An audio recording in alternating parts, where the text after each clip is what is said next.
ते dream fulfil करण्यासाठी तुमची मुलं नाहीये. कुठल्याही विषयावरती तुम्हाला तुमच्या मुलाबरोबर बोलता आलं पाहिजे. बऱ्याच घरामधली परिस्थिती अशी आहे, मतभेद होण्यामागचं कारणच हे आहे की त्यांच्यामधला संवादच जो आहे तो निखळ नाहीये.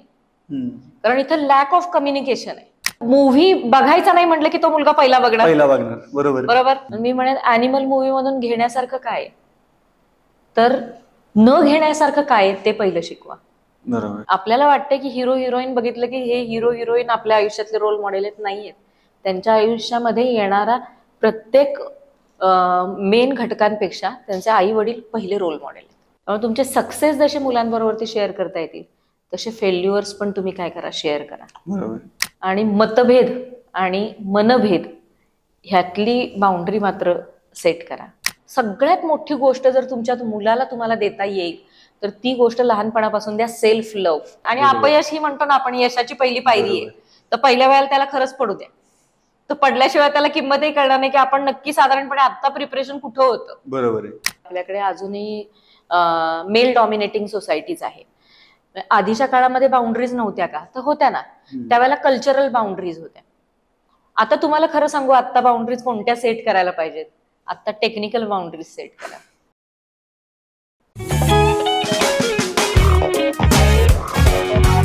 नमस्कार मंडळी, मॅड स्पिरिट टॉक्सवरच्या आपल्या नव्या पॉडकास्टमध्ये तुम्हा सगळ्यांचं खूप खूप स्वागत. आजच्या पॉडकास्टमध्ये आपल्यासोबत गप्पा मारण्यासाठी आलेले आहेत डहाणेज इनोव्हेटिव्ह अकॅडमीच्या सीईओ डहाणे मॅडम. आता आपण त्यांना का बोलवलंय तर मुळात आजही आपण बघितलं तर बऱ्याच नात्यांमध्ये जे काही प्रॉब्लेम्स असतात, ज्या काही गोष्टी असतात, त्याचं मूळ कुठेतरी लहानपणामध्ये आढळतं. आणि त्या लहानपणामध्ये आपण बघितलं की आपल्या आजूबाजूला कोण असतं तर सगळ्यात महत्वाची लोक असतात ते म्हणजे आपले आई बाबा आणि आपलं कुटुंब. मग या आई बाबांचाच म्हणजे पालकांचा आणि मुलांचं नातं कसं असायला हवं याबद्दलच आपण आजच्या पॉडकास्टमध्ये गप्पा मारणार आहोत. मॅडम, तुमचं पॉडकास्टमध्ये खूप खूप स्वागत. नमस्कार मॅडम. माझा पहिलाच प्रश्न असा आहे की कम्पॅरेटिव्हली 15-20 वर्ष आधी जर आज आपण पाहिलं तर असं वाटतं का की आज पालक त्यांच्या मुलांमध्ये थोडे जास्त गुंतायला लागलेत, थोडे जास्त इन्व्हॉल्व्ह व्हायला लागलेत, असं काही जाणवतं का? मी असं सांगेन माधव की नक्कीच त्यांचा गुंतागुंत जास्त आहे. आणि ह्या गुंतागुंतीला एक नवीन नाव आहे किंवा एक नवीन टर्म आहे आणि ती टर्म आहे हेलिकॉप्टर पेरेंटिंग. Helicopter parenting. हा. आता हे हेलिकॉप्टर पेरेंटिंग काय असतं की ज्या वेळेला सतत प्रत्येक गोष्टीवरती किंवा मुलांना केलेल्या दिवसभरातल्या प्रत्येक ह्या टाइम टेबल जे आहे ते पेरेंट्स सेट करतात आणि ते फॉलो होतं का नाही ह्याचं एक चेकलिस्ट दरवेळेला केली जाते. त्यावेळेला त्याला म्हणलं जातं हेलिकॉप्टर पेरेंटिंग. तर 20 वर्षापूर्वी हेलिकॉप्टर पेरेंटिंग नव्हतं डेफिनेटली. आणि ह्याच्या मागचं कारण होतं की त्यांचं त्यावेळेला तेवढं एज्युकेशन नव्हतं. आता पेरेंट्स पण एज्युकेटेड आहेत आणि नक्की स्कूलमध्ये काय चाललंय किंवा नक्की कॉलेजमध्ये मुलगा जातो तर काय चाललंय हे त्यांना कळतंय. आता हे कळतंय तर ते काय करतायत की बघतात की नक्की ते तसंच चाललंय का. सो हा जो क्रॉस चेक आहे त्याच्यामुळे आपल्याला असं दिसेल की प्रत्येक वेळेला की ह्या पेरेंटिंग मध्ये होत चाललेला बदल जो आहे त्याच्यामध्ये सगळ्यात जास्त पालकच गुंतलेले आहेत. बरोबर. आणि पालकांचं गुंतणं म्हणजे की त्यांना सिक्युअर करायचंय मुलाला. हा, बरोबर. त्याचं फ्युचर म्हणजे एक पालकांच्या साईडने बघितलं तर त्यांना सिक्युअर करायचंय ना मुलाला. बरं, आता सिक्युअर करण्यामागचं दुसरं कारण आहे की एका घरामध्ये एक मूल असतं किंवा 2 मुलं असतात. म्हणजे असंही नाहीये की 8-10 मुलं आहेत म्हणून त्यांच्याकडे लक्ष देता येत नाहीये. तर 2च मुलं आहेत, मग त्यांना छान वाढवायचंय किंवा एकच मूल आहे, मग सगळं जे काही लक्ष आहे, सगळा जो फोकस आहे तो फक्त त्या मुलावरतीच द्यायचा आहे. आणि मग ते ओव्हर प्रोटेक्शन मध्ये गुंतागुंत जी आहे ती वाढत चालली. आणि फायनान्शियली जर बघितलं तर प्रत्येक घराचं आताची जी फायनान्शियल कंडिशन आहे, जर प्रत्येक घरामध्ये मोबाईल आहे, टीव्ही आहे, प्रत्येक घरामध्ये एक 2 व्हीलर किंवा 4 व्हीलर पुढची गोष्ट, पण 2 व्हीलर तर नक्कीच आहे. बरोबर. तर ह्या जर गोष्टी आहेत तर सधन कुटुंब आहे असं म्हणायला काही हरकत नाही. आणि 2 वेळच्या खाण्याची भ्रांत नाहीये. बरोबर. तर त्यामुळं मग राहिलेला वेळ घालवायचा आहे कुठे तर ते हेलिकॉप्टर पेरेंटिंग. येस. मग याच्यामध्ये मी काही पालक असेही बघतो की ज्या पालकांना आपला मुलगा अपयशी झाला हे सहनच होत नाही. म्हणजे त्यांना असं वाटतं यार तू माझा मुलगा आहे ना, मी कुठे कमी पडलो होतो, मी तुला सगळं दिलं होतं, तुझी कॉलेजची जायची, शाळेची जायची जी काय वेळ होती ती तुला दिली होती, तुला जाण्याची व्यवस्थित सोय केली होती, तुला मोबाईल पाहिजे मोबाईल दिला, तुला वेळेवर खायला पाहिजे वेळेवर खायला दिलं, ड्रायफ्रुट्स दिले, आणखीन काय काय दिलं, पण तरी याला अपयश येतं आणि ते अपयश पालक स्वतःवरती लावून घेतात की अरे माझं काय चुकलं. मग या गोष्टीकडे बघताना तुम्हाला काय वाटतं, म्हणजे स्वतःला लावून घेणं कितपत योग्य आहे? आता त्यांची इन्व्हॉल्वमेंटच जास्त असेल तर ह्याच्यामध्ये त्यांना अपयश हे स्वतःच वाटणार. बरोबर. कारण काय केलं, टाइम शेड्यूल सेट कोणी केलं? पेरेंट्सनी केलं. ते फॉलो फक्त मुलांना केले ना. पेरेंट्स ठरवतात की त्यानं त्याचं स्कूल झाल्यानंतर इथं गेलं पाहिजे, त्यानं अमुक एक गोष्ट जी आहे ती केलीच पाहिजे, ह्या वेळेत त्यानं हे केलंच पाहिजे, घरी आल्यानंतर त्यानं टीव्ही बघायचा किंवा नाही ह्याची अथॉरिटी पण त्यांचीच आहे, फोन बघायचा का नाही ह्याची अथॉरिटी त्यांचीच आहे.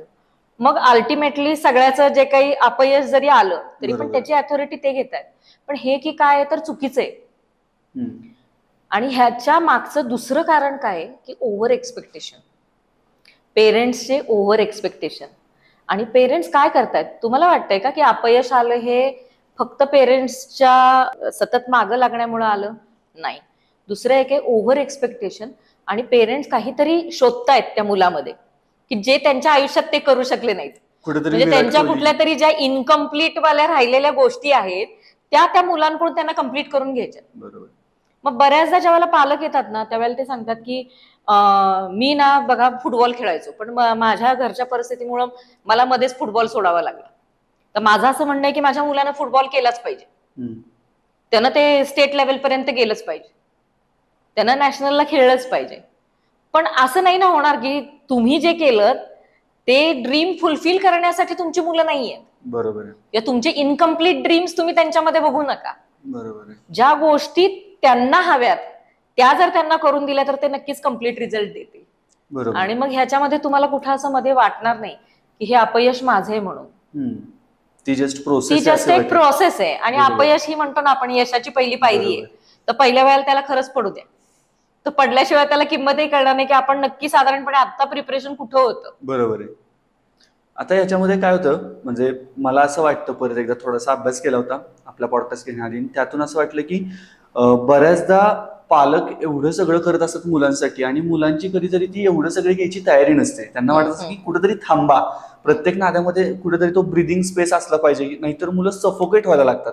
आणि मग काय होतं तर कुठेतरी अचानक त्याचा भडका उडतो आणि मग कंटिन्युअसली भांडणं, मतभेद. वास्तविक मुलांना पालकांबद्दल प्रेम आहे, पालकांना मुलांची काळजी आहे, प्रेम आहे, दोन्ही मान्य, पण तरी मतभेद होत आहेत. मग याच्यामध्ये दोघांचा भूमिकांचा बेस काय असतो, असं काय वाटतं तुम्हाला? मी असं सांगेन की पेरेंट्स जे आहेत ते ओव्हर डिमांडिंग आहेत. ओव्हर डिमांडिंग म्हणजे? ओव्हर डिमांडिंग म्हणजे बघा, आता तुम्हाला आता ओव्हर डिमांडिंग, ओव्हर केअरिंग, यातला जर त्यांनी ओव्हर काढला की नाही, एकतर दोन्ही नसावं, ओव्हर पण नसावं आणि अंडर पण नसावं. बरोबर. ओव्हर केअरिंग असाल, ओव्हर बर्डन देत असाल तरी पण प्रत्येक गोष्टीतलं ओव्हर काढा. अंडर केअरिंग असाल, अंडर बर्डन देत असाल तरी पण तो प्रॉब्लेम आहे. प्रत्येक गोष्ट कशी असली पाहिजे, पेरेंट्स हे केअरिंग असले पाहिजे. बरोबर. पेरेंट्सनी त्या मुलाबरोबरती ज्या वेळेला तुमचा संवाद कुठलाही होतोय तर त्या वेळेला त्या मुलाला असं नाही वाटलं पाहिजे की मी कुठल्या तरी तिसऱ्या व्यक्तीशी बोलतोय, हे माझेच आहेत आणि ह्यांना मी काहीतरी शेअर करतोय. बऱ्याच घरामधली परिस्थिती अशी आहे, मतभेद होण्यामागचं कारणच हे आहे की त्यांच्यामधला संवादच जो आहे तो निखळ नाहीये. कारण इथं लॅक ऑफ कम्युनिकेशन आहे. आणि मग ते लहानपणापासूनच कम्युनिकेशन मधला लॅक आहे. लहानपणापासून जेव्हा मूल घरी येतं त्यावेळेला त्याला विचारला गेलेला प्रश्न काय आहे, तर आज स्कूलमध्ये काय झालं, कोणत्या मिसनी काय घेतलं, किती झाला स्टडी. त्याला हे नाही विचारत की कसा झाला तुझा दिवस, तू छान आहेस का, तुला बरं वाटलं का आजच्या दिवसामध्ये. सगळ्यात मोठी गोष्ट जर तुमच्या मुलाला तुम्हाला देता येईल तर ती गोष्ट लहानपणापासून द्या, सेल्फ लव्ह. दुसरं शिकवा त्याला की रिस्पेक्टफुली सगळ्यांना ट्रीट करायचंय आपल्याला. तिसरं शिकवा ग्रॅटिट्यूड, की ग्रॅटिट्यूड खूप इम्पॉर्टंट आहे, त्याच्याशिवाय तुला हे पुढे जाता येणार नाहीये. बरोबर. आणि चौथं जे आहे ते तुमचं ह्या सगळ्या गोष्टी करायला लागल्यानंतर फॅमिली बॉन्डिंग जे आहे ते ऑटोमॅटिकली वाढेल. आणि ज्या वेळेला बॉन्डिंग वाढेल त्यावेळेला तो मतभेद होणारच नाही. बरोबर. ती गोष्ट तो ऍडव्हाइस म्हणून घेईल आणि ऍटलिस्ट विचार तरी करेल त्या गोष्टीवर. बरोबर आहे. पण सतत क्रिटिसाइज करत गेलात की ही गोष्ट ना तुझी बरोबरच नाही, ही वाली गोष्ट ना तुझी तुला येतच नाही, अमकी गोष्ट करण्याआधी मला विचारलं का नाही. बरोबर. पण हे आत्ता जर तुम्ही आत्तापासून सुरू केलं तर तो मोठा झाल्यानंतरचे डिसएडव्हान्टेजेस जे आहेत ते तुम्हा लोकांना झेपणारे नाहीयेत. तर मी पालकांना विनंती करेन की तुम्ही तुमच्या मुलाला ज्या वेळेला प्रत्येक गोष्ट शिकवताय त्यावेळेला ही काळजी घ्या की भविष्यात जाऊन हीच गोष्ट बाउन्स बॅक येणार आहे. आणि जर तो काळजी करताना तुम्ही जर असं म्हणत असाल की मी सांगतोय म्हणून तू ऐक, तर प्रत्येक गोष्टीत सल्ला त्याला तुमच्याकडूनच घ्यावा लागेल, तरच तो पुढे जाईल. आणि इथं पहिला जो झटका बसेल तो फ्युचरमध्ये त्याच्या बऱ्याच गोष्टी हे करेल. मला याच्यावरूनच म्हणजे आता जे आपण बोलतोय याच्यावरूनच पुढे थोडंसं लिंक करायचंय. ते म्हणजे आता तुम्ही म्हणलं की बाउन्स बॅक होईल त्यावेळी तुम्हाला ते झेपणार नाही. बाउन्स बॅक होतं म्हणजे नेमकं काय होतं, आणि ह्याला जोडून पुढचा प्रश्न आहे की बऱ्याचदा कळत नाही की समतोल नेमका कसा साधायचा, म्हणजे ओव्हर काय आणि अंडर काय, ह्याचा समतोल कसं साधायचा याच्याबद्दल काय तुम्ही सांगू शकाल का? हा, आता बाउन्स बॅक होईल म्हणजे काय होईल की एक लहानपणापासून एक मूल जे आहे ते ज्यावेळेला डिसिजन घेतं त्यावेळेला ओव्हर पेरेंटिंग वाले पेरेंट जे आहेत ते प्रत्येक गोष्टीमध्ये लक्ष घालतात आणि प्रत्येक गोष्टीचं जे काही आपण हे म्हणूया की एक डिसिजन घ्यायचा आहे तर तो प्रत्येक डिसिजन हा पेरेंट्स कडून घेतला जातो. त्यानं कधीच डिसिजन घेतलेलं नाही. असा मुलाला जर समजा कधीही कोणत्याही प्रॉब्लेमला फेस करावं लागलं तर तो तिथं डिसिजन घेऊ शकणार नाही. दुसरं, अशी मुलं ही सोशली वीक असतात, कारण की ते सोसायटीमध्ये मिक्सच होत नाहीत ना. सोसायटीमध्ये गेल्यानंतर पण, कारण यांचे फ्रेंड्स पण आई वडिलांनी ठरवलेत ना. बरं, आपण ज्याला म्हणतो की फ्रेंड्स असले पाहिजे त्यावेळेला दोन्ही टाईपचे फ्रेंड्स असले पाहिजेत. एक जे शिक्षणात खूप हुशार आहेत आणि दुसरे जे शिक्षणात ढ आहेत पण बाकी व्यावहारिक ज्ञानामध्ये हुशार आहेत. बरोबर. त्या असे मिक्स कॅटेगरीचे ज्या वेळेला फ्रेंड्स असतात तर त्यावेळेला ते सगळे विचार जे आहेत ते वेगवेगळे विचार एकत्र येतात आणि त्या मुलाला मेंटल बूस्ट चांगला मिळतो. आता इथं मेंटल बूस्टच नाही मिळणार. बरोबर. आणि मग ओव्हर पेरेंटिंग मधला तो ओव्हर जो आहे त्याच्यामुळे तो मूल अजिबातच कुठले डिसिजन घेणार नाही. आता अंडर पेरेंटिंग वाल्यांचं बघूया. अंडर पेरेंटिंग मध्ये आई वडील मुलाकडे कसलंच लक्ष देत नाही, काहीही त्याचे कोणतेच डिसिजन घेत नाहीत. त्यामुळे मुलाला असं वाटायला लागतं की माझे सगळे डिसिजन जे आहेत ते करेक्ट आहेत. आणि मग अशी मुलं पटकन कोणता तरी एखादा चुकीचा डिसिजन घेतात आणि तो डिसिजन त्यांना योग्य वाटतो, कारण की आजपर्यंत त्यांना हा डिसिजन योग्य की अयोग्य हे कुणीही सांगितलेलं नाहीये. तर ह्या अंडर आणि ओव्हर दोन्ही गोष्टी तेवढ्याच डेंजरस आहेत आणि त्या फ्युचरमध्ये दोन्ही मुलांच्या बाबतीमध्ये काय होतील तर बाउन्स बॅक होतील. त्यामुळे आपण ठरवलं पाहिजे आपल्या सद्सद्विवेक बुद्धीने की पुढे आपल्याला काय पाहिजे आणि कसं जायचं. आणखीन एक गोष्ट आजकाल समाजात वाढते ते म्हणजे नवरा बायकोचं नाही पटलं तर डिवोर्स, घटस्फोट. काही झालं की मग मुलं आहे आपल्याला किंवा काय, ह्याचा जुनी पिढी जेवढ्या इमोशनली विचार करत होती की अरे मुलाच्या करिअरवरती परिणाम होईल किंवा मुलावरती परिणाम होईल, आपण नको घ्यायला, आपण थोडे दिवस राहूयात एकत्र, टिकलं तर टिकलं, नाहीतर एका घरात 2 बेडरूम करू आणि वेगवेगळे राहू, काही अडचण नाही. पण आता मला त्या घरातच राहायचं नाहीये, मला तुझ्यासोबतच राहायचं नाहीये आणि डिवोर्स होत आहेत, मात्र त्यांना मूल आहे. मग त्यात परत मुलाची कस्टडी एकाच पॅरेंटकडे जाते, दुसऱ्या पॅरेंटकडे जात नाहीये आणि त्यातून बऱ्याच गोष्टी परत तयार होत आहेत. मला प्रश्न असा विचारायचा आहे की आज तुमच्याकडे पण बऱ्याच वयोगटातली मुलं येतात, त्यावेळी तुम्हाला असं जाणवतं का की सिंगल पालकत्व जे आहे त्याचा काहीतरी परिणाम होतोय मुलांवरती, असं काही जाणवतं का? आता जे सिंगल पालकत्ववाले येतात मुलं तर त्यांच्यामध्ये बघायला मिळतं की त्यांना एकच पेरेंट्सच्या बद्दलची कल्पना असते. बरोबर. आणि त्याच्यामुळे त्यांना दुसऱ्या पेरेंटचा नक्की रोल काय असतो तर तो रोल त्यांना आयुष्यातला माहितीच नाहीये. त्यांचे जे पेरेंट्स आहेत ते पण स्ट्रेसफुल आहेत. का स्ट्रेसफुल आहेत? कारण की ते एकटेच फायनान्शियली, इमोशनली त्या मुलाला मॅनेज करतायत आणि म्हणून मग ते तेवढासा टाइम जो आहे तो टाइम त्या मुलाला देऊ शकत नाही. आता हा जो काही न मिळणारा टाइम आहे त्याच्यामुळे मुलगा तो टाइम दुसरीकडे कुठेतरी युटिलाइज करतोय आणि मग तो टाइम युटिलाइज करताना तो प्रत्येक वेळेला विचार करतो की नक्की म्हणजे नातं चांगलं असतं की वाईट असतं. तोच मुलगा ज्यावेळेला अडोलसन्सच्या एज मध्ये येईल त्यावेळेला त्याला असं वाटेल की जे कुठलं सेकंड पेरेंट्स म्हणजे रोज त्याच्या बरोबर नाहीये आणि त्याच्याबद्दल त्याला सांगितलं जातच असणार की का नाहीये बरोबर ते. बरोबर. तर का नाहीये ह्याचा तो शोध घेण्याचा प्रयत्न करण्यापेक्षा तो काय विचार करेल की सेकंड वाली गोष्ट नसलीच पाहिजे आयुष्यात. आपण एकटंच असेल तर आपल्याला सुखी राहता येतं, कारण की ज्या पेरेंट बरोबर तो वाढतोय तो पेरेंट सतत म्हणत राहतो की एकटं असलेलं बरं पण लग्न करू नका. बरोबर. म्हणजे मग त्यांच्या त्या ह्याच्यामध्ये रिलेशन फ्लरिश होण्याचे चान्सेस जे असतात तर ते फार कमी राहतात आणि रोल मॉडेल मिसिंग राहतात मुलांच्यासाठी. म्हणजे कसं? मुलांच्यासाठी आई एक वेगळं रोल मॉडेल आहे आणि वडील एक रोल मॉडेल म्हणून वेगळे आहेत. बरोबर. आपण ज्यावेळेला वडिलांना बघतो तर आपण वडील म्हटलं की थोडंसं जराशी कसं की शिस्तबद्ध असतील तर आई जी आहे तर तिच्याकडे इमोशनल अँगल थोडा जास्त असेल. हम्म. मुलं आई बरोबर ते टाइम जास्त स्पेंड करतील, वडिलांबरोबर कमी पण क्वालिटी टाइम स्पेंड करतील. दोघांच्या भूमिका वेगवेगळ्या आहेत. बरोबर. म्हणजे आजकाल जरी मी म्हणेन की 50-50% आरक्षण मिळालंय आणि म्हणून 50% आम्ही पण तसंच पुरुषांसारखंच वागणार म्हणून जरी महिलांनी ठरवलं, तरी पण तो जो सॉफ्ट अँगल आहे त्यांचा तो दरवेळेला वरती येतच राहणार.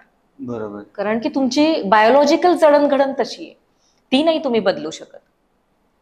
आणि पुरुष जो आहे तो कणखरच आहे आणि मग त्याचा जो बायोलॉजिकल अँगल आहे तो तुम्ही नाही बदलू शकत. बरोबर. मुलांना ह्या दोन्ही गोष्टींची सपोर्टची गरज का आहे की साधारण एक पुरुष असेल तर वागायचं कसं असतं समाजामध्ये, एक स्त्री असेल तर तिचं वागणं कसं असतं, आणि हे दोन्ही माणसं ज्या वेळेला एकत्र राहतात त्यावेळेला ते कसं वागतात. आणि म्हणून ती दोन्ही पण रोल मॉडेल आहेत. आई आणि वडील दोघं रोल मॉडेल आहेत. बरोबर. आपल्याला वाटतं की हिरो हिरोईन बघितलं की हे हिरो हिरोईन आपल्या आयुष्यातले रोल मॉडेल आहेत, नाहीयेत. त्यांच्या आयुष्यामध्ये येणारा प्रत्येक मेन घटकांपेक्षा त्यांचे आई वडील पहिले रोल मॉडेल आहेत. आणि त्यामुळे तो इम्पॅक्ट लॉंग लास्टिंग राहणार ना. बरोबर. की जर समजा माझ्याकडे सिंगल पेरेंटिंग चालू आहे आणि फक्त आईकडेच मुलगा राहतो तर वडील वाईटच असतात. बरोबर ना. म्हणजे एक मॉडेल जे आहे ते मिसिंग आहे. बरोबर. आणि त्याचा इम्पॅक्ट त्याच्यावरती कायम राहणार. बरोबर. आता हा एक दृष्टिकोन झाला की एक पालक असेल तर त्याचा रोल मॉडेल मिस होतोय. दुसऱ्या बाजूला असं होतं की दोन्ही पालक असतात, मात्र मूल आणि पालक यांच्यामध्ये काही बाउंड्रीज असाव्यात का नसाव्यात हेच बऱ्याचदा कळत नाही. आणि ती एक पुसटशी लाईन आहे की तुम्ही इकडं पाऊल ठेवलं तर धोका आहे आणि इकडं पाऊल ठेवलं तर तुम्ही खूपच मागं राहताय. तर मग बाउंड्रीज असायला हव्यात का, ती कशा पद्धतीने असायला हव्यात त्याच्याबद्दल काय तुम्ही सांगू शकता का? मी म्हणेन बाउंड्रीज ह्या हेल्दी असल्या पाहिजे. ओके. हेल्दी बाउंड्रीज काय तर समजा मी काहीतरी एखादी गोष्ट सांगितलेली आहे पेरेंट्स म्हणून, तर ती मुलांनी ऍक्नॉलेज पण केली पाहिजे. बरोबर. जसं आपण म्हणतो की आता इम्पॅक्ट कशाचा आहे, बाउंड्री का सेट कराव्या लागतात. आधीच्या काळामध्ये बाउंड्रीज नव्हत्या का, तर होत्या ना. त्यावेळेला कल्चरल बाउंड्रीज होत्या. आता तुम्हाला खरं सांगू, आता बाउंड्रीज कोणत्या सेट करायला पाहिजेत, आता टेक्निकल बाउंड्रीज सेट करा. आता कल्चरल बाउंड्रीज ज्या आहेत त्या कदाचित योग्य देऊ शकतील आई वडील, सोशल बाउंड्रीज ज्या आहेत त्या योग्यपणे देऊ शकतील. पण तुम्ही टेक्निकल बाउंड्रीज ज्या आहेत त्या जर डिफाईन करू शकला नाहीत तर मात्र तुम्हाला मुलं ही टेक्नॉलॉजिकली ती टेक्नॉलॉजीमध्ये जन्माला आली आहेत. बरोबर. आणि तुमच्यापेक्षाही काय म्हणायचं ते जास्त टेक्नॉलॉजीच्या जवळ गेले. नेहमी काय असतं माहितीये का, आपण म्हणताना म्हणतो की इन्फॉर्मेशन आणि नॉलेज. तर मुलांच्याकडे इन्फॉर्मेशन आहे आणि आई वडिलांच्याकडे नॉलेज आहे. तर ज्या वेळेला इन्फॉर्मेशन ही घेऊन मुलं काम करतात त्यावेळेला त्यांना वाटतं की मी करतोय ते योग्य आहे. बरोबर. पण ज्या वेळेला नॉलेज घेऊन काम करतात त्यावेळेला रिझल्ट जो असतो तो खूप फर्म असतो. आता ह्याचं मी एक उदाहरण देईन की मुलांना इन्फॉर्मेशन आहे की ज्वारीपासून भाकरी करतात. इन्फॉर्मेशन आहे, कशी करतात हे पेरेंट्सना माहितीये, ते नॉलेज. बरोबर ना. म्हणजे ज्वारीची भाकरी होते हे मुलगा सांगू शकतो, पण ती कशी होते हे पेरेंट्स सांगू शकतात. आणि म्हणून पेरेंट्सचा रोल जो आहे म्हणजे नॉलेजचा रोल जो आहे तो रोल इम्पॉर्टंट आहे त्यांच्यात त्या बाउंड्रीज सेट करण्यासाठी. आणि आत्ताच्या काळात मी पेरेंट्सना एकच सांगेन की तुम्ही टेक्निकल बाउंड्रीज सेट करा आणि मुलांनी त्या बाउंड्रीज रिस्पेक्ट करा. बरोबर. की हे वाले चॅनल्स आहेत की जे तुम्ही बघायचे नाहीयेत ह्या एज मध्ये. So that is the technical boundary. दुसरं की तुम्ही किती वेळ तुमचा मोबाईल बघायचा आहे किंवा गॅजेट्स जे आहेत ते किती वेळ तुम्हाला बघायचे, तर ह्याच्या बाउंड्रीज सेट करा. त्याच्याऐवजी त्यांना ग्राउंडला पाठवा, नेण्या आणण्याचा होईल थोडा त्रास, किंवा त्यांना ऑटोनं पाठवा किंवा त्यांना सायकल द्या, त्यांना स्वतः जाऊ द्या. तर ह्या सगळ्या गोष्टींमध्ये ज्यावेळेला हे करतील त्यावेळेला ती मुलं जी आहेत ती थोडीशी टेक्निकल बाउंड्रीज ज्या आहेत त्या व्यवस्थित फॉलो करतील. मला पुढे आणखीन एक प्रश्न विचारायचा की मध्यंतरी ॲनिमल नावाचा एक मूवी आलेला, तुम्ही पाहिलाय का नाही पाहिला मला माहिती नाही. पाहिलंय. पण त्याच्यामध्ये म्हणजे एक सारांश मी घेतला की वडिलांचं प्रेम मिळालं नाही म्हणून त्या प्रेमासाठी भुकेलेला मुलगा त्याला जे वाटेल ते करत गेला आणि ते वडिलांचं प्रेम मला हवंय म्हणून मी जे करतोय ते सगळं योग्यच या भूमिकेतून तो करत गेला. आता दुसऱ्या बाजूला आपल्या समाजात अशी परिस्थिती आहे सध्या की इंस्टाग्रामवरती, सोशल मीडियावरती आणि बाकी बऱ्याच ठिकाणी वेगवेगळे गोल्स रोज लोकांना दिसत आहेत की कोणतरी फिरायला जाते, कोणतरी कुठेतरी घर घेते, कोणतरी गाडी घेते, कोणतरी लग्न करते आणि माझं काय चाललंय हा कंटिन्युअसली प्रश्न स्वतःला विचारतात. त्यातून मग पैसे मिळवणं किंवा काम करणं ही खूप महत्वाची गरज झाली आणि त्यातून मुलाकडे लक्षच दिलं जात नाहीये. त्यात दुसरी गोष्ट काय होती तर आपल्या समाजामध्ये अजूनही पैसे कमवणं हा तसा बघितलं तर प्रामुख्यानं पुरुषांकडेच कल जास्त राहिलेला आहे की पैसे पुरुषांना कमवून घरात आणायचे आणि आईनं जर कमवत असेल तर ते कॉम्प्लिमेंटरी, ते कंपल्सरी नाहीये. मग वडिलांचा रोल मुलांच्या नात्यामध्ये किती महत्वाचा आहे? कारण मला हा प्रश्न वेगळा विशेष घ्यावासा वाटला त्या मूवीवरून, तर याच्याबद्दल काय सांगाल? ऍक्च्युली वडिलांना मी म्हणते पाथ गायडर. ओके. कारण बऱ्याच केसेसमध्ये म्हणजे आपल्याकडे अजूनही मेल डॉमिनेटिंग सोसायटीज आहे. तर मेल डॉमिनेटिंग सोसायटीमध्ये जरी ते दोघांनी डिस्कस केलं तरी अल्टिमेटली ज्यावेळेला डिसिजन सांगितला जातो त्यावेळेला वडील डिसिजन सांगतात. म्हणजे मेल डॉमिनेटिंग सोसायटी. ऍटलिस्ट डिसिजनच्या वेळेला ते दोघं जण विचार करतील आई वडील, आणि सांगताना मात्र हा डिसिजन झालाय असं सांगताना मात्र वडील तो डिसिजन सांगतात. मग आता मेल डॉमिनेटिंग सोसायटीत जर तुम्ही वाढलेले आहात आणि ते इंडियामध्ये आहात तर मेल डॉमिनेटिंग सोसायटी आहेच आहे, ती तुम्ही नाकारू नाही शकत आहे. म्हणजे त्यांनी जरी घरामध्ये ते वातावरण नसेल तरी बाहेर आहे. म्हणजे त्यांना मुलांनाही बघताना हे लक्षात येतं की थोडस आपली सोसायटी अशीच आहे. मग ह्याच्यामध्ये पुरुषांचा रोल काय आहे असं जर म्हटलं तर त्यांना वडील जे आहेत ते वडील हिरोच वाटतात आणि मग त्या हिरोला खुश करण्यासाठी ते काही करू शकतात. तर बऱ्याचदा ज्यावेळेला आई रोज अवेलेबल असते आणि आईचं काय काम असतं, जर आई जास्त वेळ अवेलेबल असेल तर आई त्याच्या जास्त गोष्टी ऑब्झर्व करते. मग त्या चुकणाऱ्या आई आणि बरोबर असणाऱ्या आई. मग चुकतं त्यावेळेला ती लगेच तिथल्या तिथं सांगते त्याला हे चुकलं, हे इथं बरोबर नाहीये. त्यामुळे त्यांच्या दृष्टिकोनातून काय आई सतत ओरडतच असते. बरोबर. वडिलांचा टाइम स्पॅन कमी मिळतो आणि टाइम स्पॅन कमी मिळतो म्हणून ते फारसे काही ओरडत किंवा रागवत नाही. मग अशा वेळेला त्यांना खुश करण्यासाठी मला हे बघा मार्क्स किती चांगले पडले, ते आल्या पहिल्यांदा आपली पॉझिटिव्ह साईड जी आहे ती दाखवण्याचा प्रयत्न करतात. आणि मग ही जी पॉझिटिव्ह साईड आहे त्या पॉझिटिव्ह साईडला जेवढे वडील अप्रिशिएट करतील तेवढे ते आणखीन चांगले फ्लरिश होतात. बरोबर. हे जर आयांनी पण सुरू केलं ना तर ती मुलं आणखीन जास्त फ्लरिश होतील. की रोज घरातून आल्यानंतर समजा बऱ्याचदा कसं असतं दोघंही आई वडील वर्किंग असतात आणि ज्यावेळेला मुलगा आई वडिलांच्या आधी घरी येतो, घरी येऊन तो त्याचं सगळं रुटीन बिटीन करून आलेलं असतं, तर आल्यानंतर समजा आई लवकर आली आणि वडील आई किंवा आई वडील दोघेही एकत्र आले तर पहिल्यांदा बऱ्याचदा आया प्रश्न विचारतात, काय टीव्ही कशाला लावलाय? बरोबर. तर हा जर विचारला की तो मुलगा म्हणतो की अगं मी काय केलं हे तर विचार दिवसभर, काय काय झालं ह्याच्याबद्दल तर माहिती घे आणि मग तू हा प्रश्न विचार. मी म्हणेन अॅनिमल मूवी मधून घेण्यासारखं काय तर न घेण्यासारखं काय ते पहिलं शिकवा. बरोबर. आणि काय घेण्यासारखं हे शिकवण्याच्या आधी काय न घेण्यासारखं आहे आणि म्हणून हा मूवी बघायचा नाही. तर आता मूव्ही बघायचा नाही म्हटलं की तो मुलगा पहिला बघणार. बरोबर. तुम्ही ज्या वेळेला सांगता की ही गोष्ट बघायची नाहीये त्यावेळेला तो पहिला बघणार. पण तुम्ही जर लहानपणापासून त्याला एक हॅबिट लावलेली असेल की बाबा ज्यावेळेला आपण एखादी गोष्ट बघतो तर त्याच्यातलं चांगली गोष्ट कुठली आहे, वाईट गोष्ट कुठली, ह्याचं एक बायफर्गेशन आणि त्याच बाउंड्रीज आहेत खरं तर. बरोबर. की आपण माणूस म्हणून प्रत्येक माणसाला रिस्पेक्ट दिला पाहिजे, व्यसन हे चांगलंच नसतं, सिगारेट ओढणारी माणसं जी आहेत ती रिच नसतात. बरोबर. ती दिसताना तुम्हाला वाटेल की जे काही करतोय ते it is a symbol of richness, पण तो रिचनेसचा सिम्बॉल नाहीये, तो मेंटली वीक असण्याचा सिम्बॉल आहे. हे त्यांना शिकवा. ज्यावेळेला एखादा दारू पितोय किंवा सिगारेट पितोय, म्हणजे असं ड्रिंक्स घेतानाच एखादं हे असतं शॉट असतो टीव्ही मध्ये आणि मग किंवा सिगारेट पितानाचा शॉट असतो आणि मुलांना असं वाटतं की हे तर इन्स्पिरेशनल आहे, भारी आहे. पण हे त्यांना आधी पहिल्यांदा सांगा की हे करतोय कारण की तो वीक आहे, तो मेंटली वीक आहे म्हणून त्याला बुस्टिंगसाठी ह्या गोष्टी पाहिजेत. जर तो मेंटली स्ट्रॉंग असेल तर हे सगळं न घेता सुद्धा त्याला तो सीन जो आहे तो करता आला असता. बरोबर आहे. हे मेंटली स्ट्रॉंग असणं म्हणजे काय ते शिकवलं की त्यांना त्या बाकीच्या गोष्टी ज्या आहेत त्या वेगळ्या वाटतात. बरोबर आहे. पण दुसरीकडे असं वाटताना वाटतं की काही गोष्टी अशासाठी पण प्रोड्यूस केल्या जातात की तुम्हाला ही बघितल्यानंतर तरी कळेल की इतकं वाईट होऊ शकतं, एवढं नाही करायचं आणि एवढं नाही करायचं. पण त्यातून दुसरे करणारे पण लोक आहेत किंवा 5% त्या वेला पण जातात. बरोबर आहे. सो मॅडम असं वाटतं का की पालकांना बऱ्याच गोष्टी मुलांना सांगायच्या असतात की अरे बाबा तू असं कर, तू तसं कर, किंवा आणखीन काय असेल त्या सांगायच्या असतात, पण त्या कशा सांगायच्या त्या सांगितल्या तर त्याचा परिणाम मुलांवरती काय होईल, या गोष्टींचा विचार करत करत त्या गोष्टी कधीतरी पालकांपासून मुलांपर्यंत पोहोचतच नाहीत.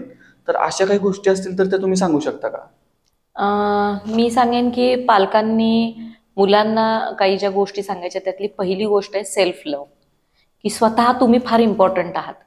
सगळ्या जगाच्या सगळ्या इतर गोष्टींपेक्षा तुम्ही स्वतः फार इम्पॉर्टंट आहात. तुम्ही स्वतःवर प्रेम करायला शिका. दुसरं म्हणजे की तुम्ही टाइम लाईन जी आहे आणि टाइम ह्या गोष्टीला खूप व्हॅल्यू द्या. कारण तुम्ही ज्यावेळेला टाइमला रिस्पेक्ट करतात त्यावेळेला टाइम पण तुमचा रिस्पेक्ट करतो. आणि ह्याचं कारण काय की ज्या वेळेला तुम्ही एज्युकेशनल फील्डमध्ये असता किंवा एज्युकेशन करत असता तर त्यावेळेला तुम्ही जर त्या टाइम शेड्यूल्समध्ये काही गोष्टी केल्या नाहीत, टाइम गेला की गेलाच आहे, तो काही परत आणता येणार नाहीये. आणि तिसरी गोष्ट जी आहे ती म्हणजे की ग्रॅटिट्यूड, की जे पालकांनाही सांगायचे मुलांना की जे काही आम्ही दिलं त्याच्याबद्दल तुम्हाला कुठेतरी मनातनं थँक्यू वाटू द्या. आणि ते थँक्यू वाटण्यासाठी आहे ना पहिल्यापासून मुलांना मी नेहमी सांगते की मुलांना ना नमस्कार करायला शिकवा. हे एक ग्रॅटिट्यूडचं हे आहे, साईन आहे. आणि मुलांना असं लक्षात येतं की अरे वा आपल्यापेक्षा मोठे लोक आहेत का, चला नमस्कार करूया. तर थोडंसं ग्रॅटिट्यूड आणि ग्राउंडेड राहण्यासाठीच्या गोष्टी ज्या आहेत त्या शिकवल्या पाहिजेत. दुसरं म्हणजे त्यांच्यासाठी काही आपण जसं मी म्हटलं की आई वडील जसे रोल मॉडेल आहेत तसे सोसायटीमधले इतरही लोक जे आहेत ते त्यांचे रोल मॉडेल होऊ शकतात जर आई वडील नाही झाले तर. बरोबर. मग हे कोण असतील? मग आपण गावाकडे बघतो बघा, गावाकडच्या मुलांचे पॉलिटिशियन जे आहेत ते रोल मॉडेल असतात. म्हणजे पॉलिटिशियन पण रोल मॉडेल म्हणून असू शकतात. काही मुलं जी आहेत ती सोशल वर्कमध्ये गेल्यानंतर ते पूर्णपणे सोशल वर्कमध्येच निघून जातात. पुढे जाऊन ते आयुष्यभर सोशल वर्कच करत जातात. तर त्यांच्यासाठी सोशल वर्क करणारे लोक जे आहेत ते रोल मॉडेल ठरतात. दुसरे काही लोकांच्यासाठी त्यांचे टीचर्स जे आहेत ते इन्स्पिरेशन ठरतात. काही जणांच्यासाठी त्यांचे फ्रेंड्स जे आहेत ते इन्स्पिरेशन ठरतात. तर रोल मॉडेल म्हणजे काय की आई वडिलांचा सोडून तिसऱ्या अशा व्यक्तीचा प्रभाव की ज्या प्रभावाच्या खाली मूल त्याच्या अडोलसन्सच्या एजमध्ये वाहत जाऊ शकेल. मग अशा रोल मॉडेल्सच्या ज्या वेळेला तुम्ही संपर्कामध्ये मुलांना आणताय त्यावेळेला तशीच मॉडेल त्यांच्या समोर येतील याची काळजी घ्या. बरोबर. किंवा तशा एन्व्हायरमेंटमध्ये खास त्यांना घेऊन जा जिकडे तुम्हाला त्यांना डायव्हर्ट करायचंय. बरोबर. म्हणजे एक पॉलिटिशियन आहेत आणि त्यांच्या मुलाला त्यांना पॉलिटिक्समध्ये न्यायचंय तर त्यांनी पहिल्यापासून त्यांच्या ज्या काही पॉलिटिकल एन्व्हायरमेंट मधल्या गोष्टी असतात तिथे त्या मुलाला दरवेळेला घेऊन गेलं पाहिजे. बरोबर. सो दॅट तो त्या एन्व्हायरमेंटमध्ये तयार होईल आणि त्याच्या दृष्टिकोनातून त्याला दुसरं कोण रोल मॉडेल शोधण्याची गरज पडणार नाही. त्याला हे आजूबाजूचे लोकच रोल मॉडेल म्हणून मिळतील, त्याचे वडील रोल मॉडेल म्हणून मिळतील किंवा आई असेल पॉलिटिशियन तर आई रोल मॉडेल म्हणून मिळेल आणि मग त्याला एंटर करताना त्रास होणार नाही.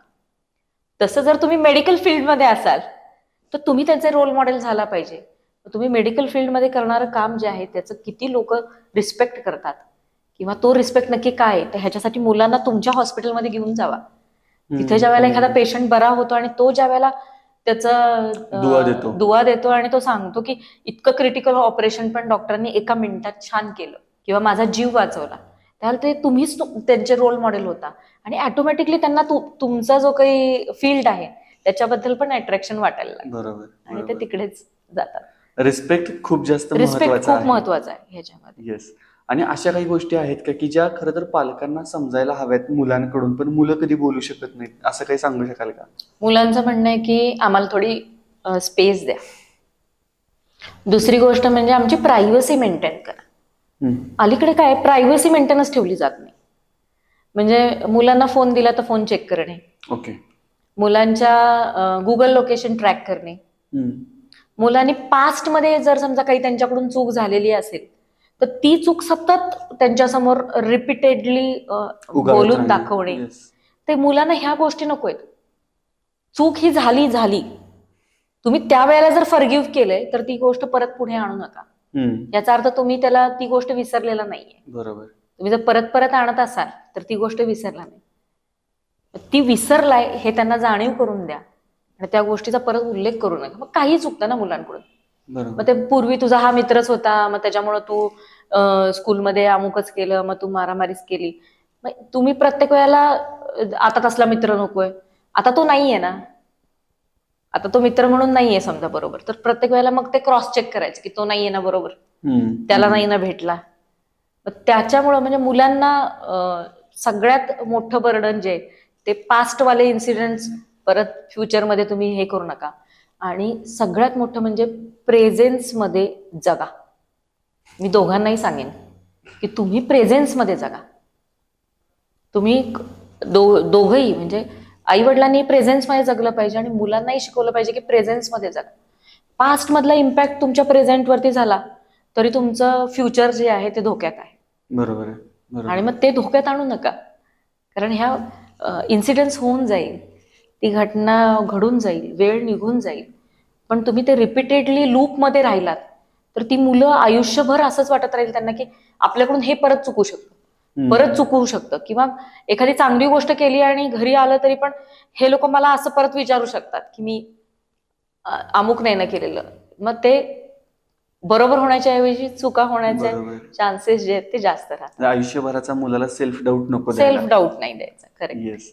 आणि ह्या सगळ्या पॉडकास्टचा समअप करताना मला एक शेवटचा प्रश्न विचारायचा आहे, तो म्हणजे मग पालक आणि मुलगा किंवा पालक आणि मुलगी पाल्य यांच्यामधलं हेल्दी रिलेशन याचं समअप तुम्ही काय कराल? आता तुम्ही ज्यावेळेला म्हणता की नाही हेल्दी, तर हेल्दी मध्ये पहिलं तर हेल्दी कम्युनिकेशन आलं पाहिजे. खरं की दोघांनीही हेल्दी कम्युनिकेट करा. कुठल्याही विषयावरती तुम्हाला तुमच्या मुलाबरोबर बोलता आलं पाहिजे. मग ते मूल कुठल्या वयाचं आहे, ते अडोलसन्स मध्ये असेल तर तुम्ही एखादी गोष्ट ज्यावेळेला त्याच्याबरोबर ती शेअर करताय तर त्या वेळेला ती शेअर करताना तुम्हाला असं कुठेही वाटलं नाही पाहिजे की ह्याला काय वाटेल, बरोबर, किंवा मी ह्याच्याबरोबर शेअर करू किंवा नको करू.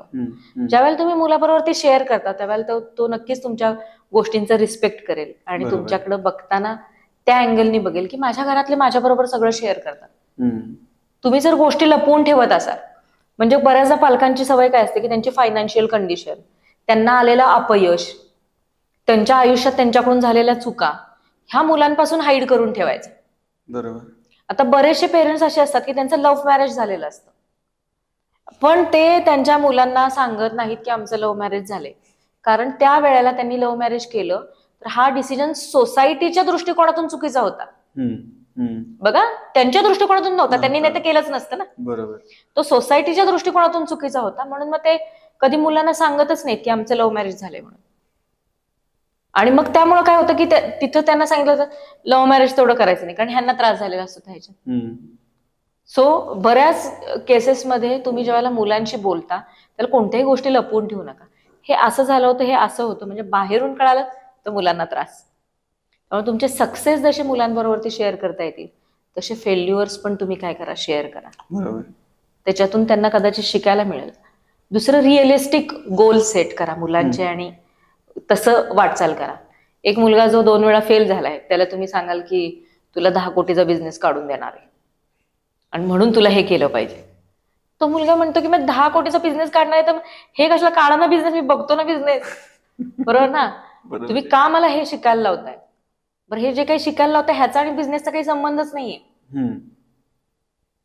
का? कारण की ही मुलं टेक्निकली साऊंड आहेत. ते त्यांच्या बिझनेसच्या दृष्टिकोनातून कुठल्या गोष्टी लागतात, कोर्सेस लागतात, ह्या गोष्टींचा सर्च ऑलरेडी करतायत. बरोबर. आणि तो जर सर्च त्यांचा झालेला आहे तर ते ऑब्व्हियसली हेच नाही करणार आहेत, बघणारच नाहीयेत की नक्की काय लागणार आहे. आणि मतभेद आणि मनभेद ह्यातली बाउंड्री मात्र सेट करा. मुलांच्या मध्ये आणि आई वडिलांमध्ये मतभेद असू शकतात, कारण ते प्रत्येक काय म्हणूया त्याला की सिच्युएशन जशी असेल त्याच्याप्रमाणे पालकही रिॲक्ट होणार आहेत, कधी मुलंही रिॲक्ट होणार आहेत. मतभेद नक्कीच असतील पण मनभेद कधी होऊन देऊ नका. कारण ते मनभेदापर्यंत गेलं ना मग तिथून माघारी येणं फार अवघड आहे. आणि मुलांना एक शिकवा की तुम्ही कुठल्याही एन्व्हायरमेंटमध्ये असाल तरी तुम्हाला तुमच्या गोलकडे कॉन्सन्ट्रेट करता आलं पाहिजे. एक साधू असतो आणि तो साधू जो आहे तो काय करतो, त्याच्याकडे एक माणूस येतो, तो म्हणतो की माझी म्हणतो कोण किंमतच करत नाही. तर साधू म्हणतो की असं कसं काय होईल, तुम्ही तर खूप शिकलेले वाटताय मला, तुमचं बाकीच्या पण गोष्टी खूप चांगल्या आहेत, तुमची म्हणजे फायनान्शियल कंडिशन पण चांगली वाटते मला, मग का नाही लोक तुम्हाला रिस्पेक्ट करत?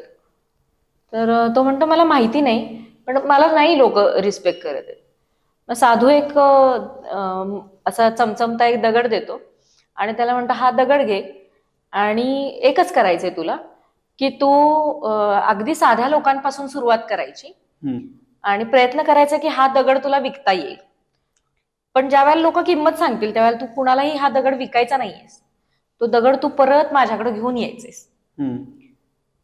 मग हा माणूस पहिल्यांदा जातो एका भाजीवाल्याकडं, त्याला म्हणतो की हा माझ्याकडे दगड आहे म्हणतो चमचमता, तर हा दगड तू घेणार का? तर भाजीवाला म्हणतो की चालेल म्हणतो, एक पोतभर तुला बटाटे देतो आणि त्याच्या बदल्यात दे मला हा दगड. तर तो म्हणतो की बरं ठीक आहे म्हणतो, मी विचार करीन आणि जेव्हा विकायचा असेल त्यावेळेला तुझ्याकडेच घेऊन ये. नंतर एका फळवाल्याकडे जातो. फळवाल्याला म्हणतो की हा एक दगड आहे, तुम्ही घेणार का? तर तो म्हणतो की घेतो म्हणतो दगड, पण त्याच्या बदल्यात म्हणतो मी एक तुला असं करतो 25 संत्री देतो. मग आता तो परत म्हणतो आता हा दगड आणखीन मला कोणाकडे तरी घेऊन गेला पाहिजे, तर मी एखाद्या सोनाराच्या दुकानात जातो. तो सोनाराच्या दुकानात जातो, त्याला म्हणतो की हा एक दगड आहे, हा दगड तू घेणार का? तर तो म्हणतो मी दगड घेतो, ह्याचे 1 लाख रुपये तुला मी देतो. तो एकदमच हे होतं की 1 लाख रुपये मला मिळणार ह्या दगडाचे? तर तो म्हणतो की नाही, आता अजून जरा बघितलं पाहिजे की खरी किंमत काय आहे. आणि मग तो एका हिऱ्याच्या व्यापाऱ्याकडे जातो आणि तो दगड त्याला दाखवतो. तर तो म्हणतो की ह्या दगडाची किंमत इतकी आहे की मी माझं अख्खं दुकान विकलं आणि ह्या जगातल्या सगळ्या गोष्टी जरी विकून टाकल्या आणि त्याची जेवढी किंमत होईल तेवढी किंमत ह्या दगडाची आहे. इतका हा दगड प्रेशियस आहे. पण जर तुला विकायचाच असेल तर हे अख्खं दुकान मी तुला देतो आणि त्याच्या बदल्यात तुम्हाला हा दगड दे. असं म्हटल्यानंतर मग तो म्हणतो की नाही म्हणतो, हा दगड ज्यावेळेला विकायचा असेल त्यावेळेला मी तुमच्याकडे नक्कीच घेऊन येईल. आणि तो परत साधूकडे जातो. साधूकडे आल्यानंतर सगळी हकीकत सांगतो की हे असं झालं होतं आणि मी एवढ्या एवढ्या लोकांकडे गेलो आणि असं असं झालं. मग साधू त्याला सांगतो की तू ज्या परिसरात वावरशील तेवढी तुझी किंमत होईल. त्यामुळे तुझी किंमत ही त्या दगडासारखीच आहे. तो कुणाच्या हातात पडतो आणि तो योग्य ठिकाणी जातो का ह्याच्यावरती ठरणार आहे की तुझी भविष्यातली किंमत काय असेल. बरोबर.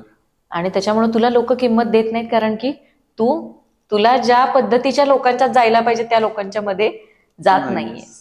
आपल्या मुलांनाही आपण अशा सराउंडिंग मध्ये नेलं पाहिजे की जिथं त्यांना लक्षात येईल की नक्की त्यांची स्वतःची कपॅसिटी काय आहे.